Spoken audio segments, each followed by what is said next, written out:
राधे। कल परिवर्तनीय एकादशी 17 सितंबर को मनाई जाएगी।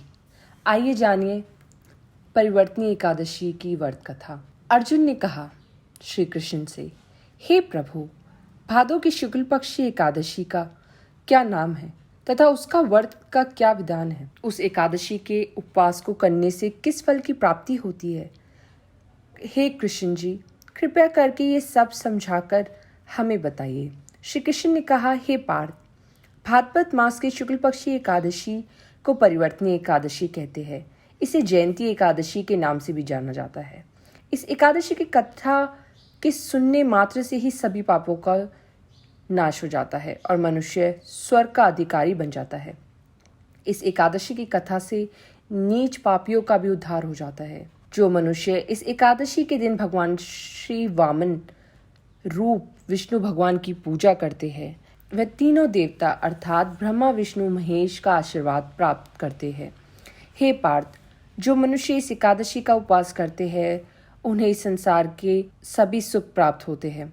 इस एकादशी के दिन भगवान विष्णु करवट बदलते हैं, इसलिए इसे परिवर्तनी कहा जाता है।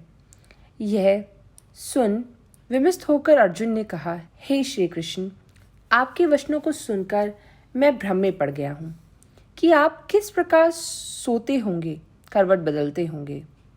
भगवान श्री कृष्ण ने कहा, हे कुंती पुत्र अर्जुन, अब तुम समस्त पापों का शमन करने वाली इस कथा का ध्यानपूर्वक सुनो। श्वेत युग में बाली नाम का एक असुर था। वह अत्यंत दानी, सत्यवादी तथा ब्राह्मणों की सेवा करने वाला था।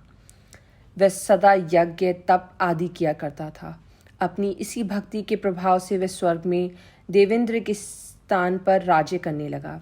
देवराज इंद्र तथा अन्य देवता इस बात को सह नहीं कर सके और भगवान श्री हरि के पास जाकर प्रार्थना करने लगे। अंत में मैंने वामन रूप धारण किया और तेजस्वी ब्राह्मण बनकर बालक के रूप में राजा बाली पर विजय प्राप्त की। यह सुनकर अर्जुन ने कहा, हे श्री कृष्ण, आपने वामन रूप धारण करके उस बाली को किस प्रकार जीता? कृपया करके यह विस्तार पूर्वक बताइए। श्री कृष्ण ने कहा, मैंने वामन रूप धारण करके राजा बाली से याचना की, हे राजन, तुम मुझे 3 पग भूमि दान दे दो, इससे तुम्हें 3 लोक के दान का फल प्राप्त होगा। राजा बाली ने इसे छोटी सी याचना को स्वीकार कर लिया और भूमि देने को तैयार हो गया।